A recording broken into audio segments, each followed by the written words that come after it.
You might think your food supply is secure, but if you live in one of these states, you are relying on a supply chain that is far more fragile than you've been told. Most of us take for granted that the grocery store shelves will always be full, but the reality is that our modern delivery system has almost zero margin for error. If the trucks stop moving for just 48 hours, the inventory in these specific regions will vanish before most people even realize there's a problem. Yes, the math shows that these 10 states are sitting on a logistical time bomb, and ignoring it won't make the risk go away.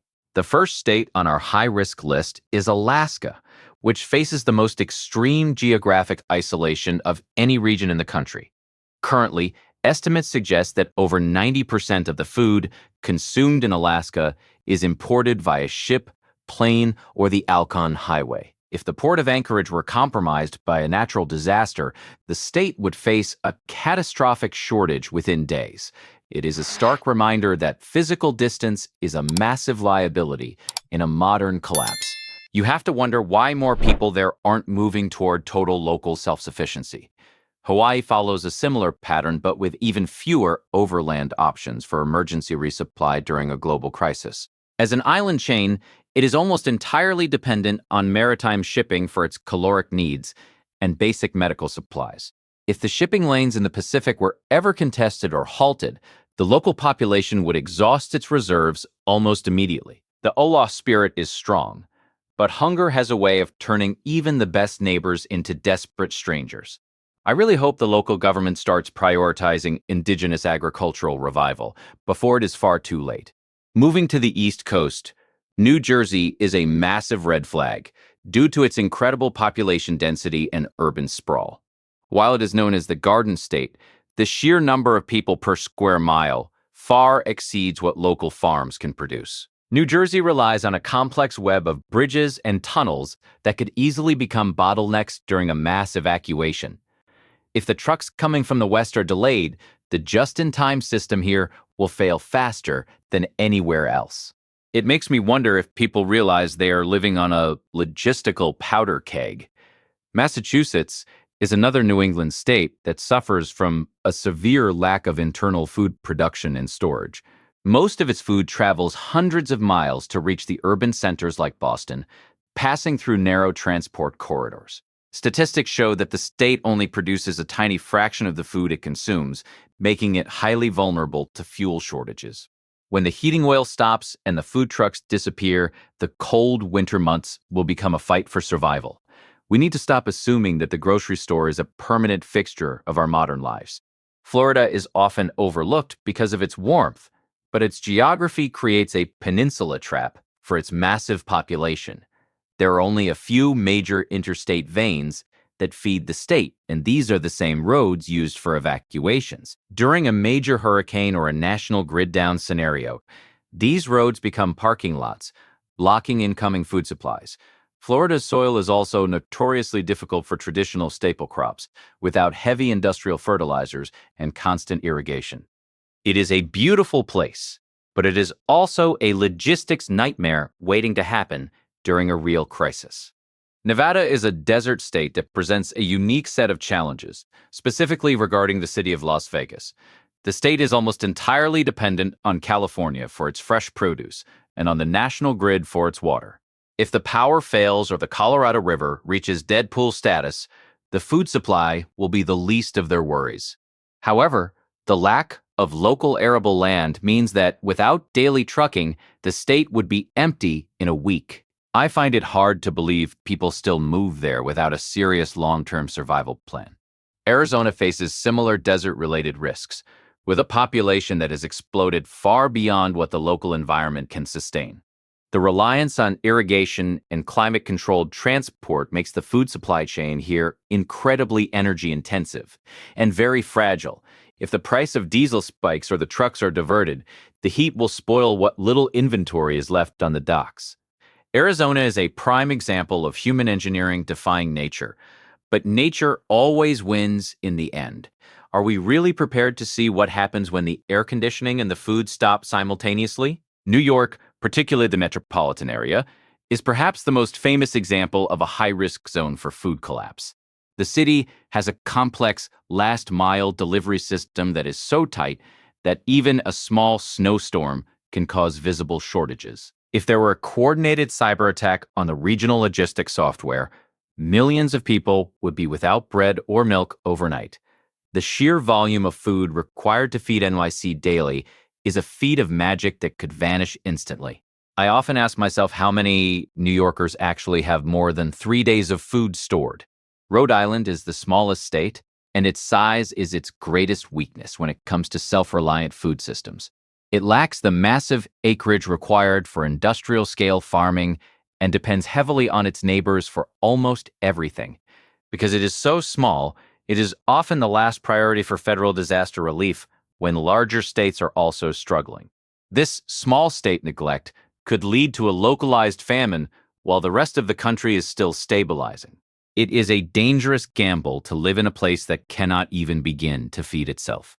Southern California is a massive producer of food, yet its high-density coastal cities are ironically at very high risk.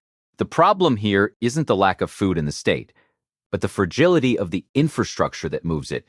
Earthquakes can sever the highways and water lines that keep the massive urban populations fed and hydrated. If the big one hits, the distribution hubs will be destroyed, and the local abundance will stay stuck in the fields. It is a tragic irony that you could starve while surrounded by some of the world's best farmland. There is a terrifying statistic that suggests the average American household only has about 1 week of food in the pantry. This lack of personal preparedness puts an enormous amount of pressure on the state and federal government during a crisis. When people realize that help is not coming, the psychological shift from order to desperation happens in a matter of hours. This is why we see bread and milk runs every time a storm is mentioned on the local news. Imagine that level of panic, but expanded across an entire state for a month. We also have to consider the 9 meals away from anarchy rule, which is a well-documented phenomenon in sociology. It states that after missing 3 days of meals, the social contract essentially dissolves as people seek to feed their families. We saw glimpses of this during the supply chain hiccups of 2020, where minor shortages led to actual physical altercations. If you think your community is different, I would urge you to look closer at human history during times of famine. It is better to be a year too early in your prepping than 1 single day too late. The energy sector is the silent backbone of the food industry, and its failure is the fastest way to trigger a collapse. Every piece of food you eat has been touched by diesel fuel, from the tractor in the field to the truck at the dock. If a regional power outage or a fuel strike occurs, the food supply chain doesn't just slow down. It stops entirely. We are living in a society that is electrically dependent, and our stomachs are tied directly to that grid. I really wish more people understood that their calories are essentially liquid fuel in another form. One of the best pieces of advice I can give you is to start thinking about caloric density rather than just stocking up on snacks. You need grains, beans, and fats that can sustain your family's energy levels during high-stress situations. Don't just buy what you like, buy what will keep you alive when the world outside your door gets very dark. A basement full of potato chips won't help you when you need to perform physical labor to secure your home. It's time to get serious about the nutritional science of survival before the stores close. Community resilience is just as important as your personal stockpile, as no man can truly be an island during a collapse. If you are the only person on your block with food, you aren't a survivor. You are a target for the desperate. Encourage your neighbors to start small gardens or keep a few extra cases of canned goods in their garage.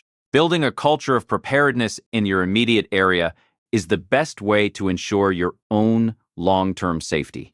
I've seen what happens when people work together, and it is much better than the alternative. Water is another critical factor that people often overlook when they are focusing purely on food supplies. You cannot digest dried grains or beans without a significant amount of clean water, which may not be available. If the pumps stop working, your 10-year food supply of dehydrated meals becomes a pile of useless dust. Ensure you have a way to harvest rainwater or filter local sources to make your food storage actually viable.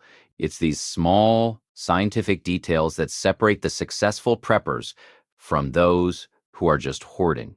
We must also look at the rising costs of insurance and transportation, which are already putting cracks in the system. As it becomes more expensive to move food, the variety and volume available in high-risk states will naturally begin to dwindle. We are already seeing food deserts form in urban areas where it is no longer profitable for supermarkets to operate.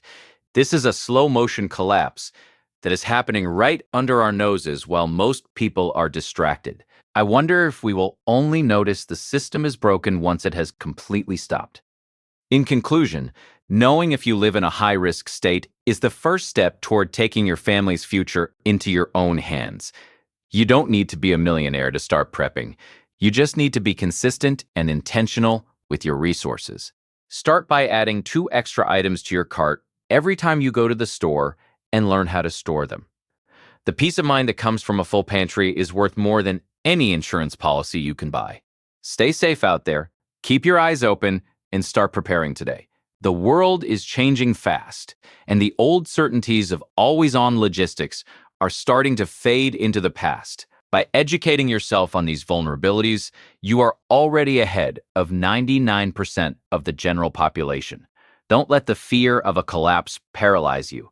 Let it motivate you to build a more resilient and independent lifestyle. Remember that true security doesn't come from a government agency, but from your own hands and your own foresight. Which of these states do you live in? And how close are you to the danger? Let's meet in the comments below. I'll see you in the next one. Smash that like button and subscribe for more tactical prepping advice.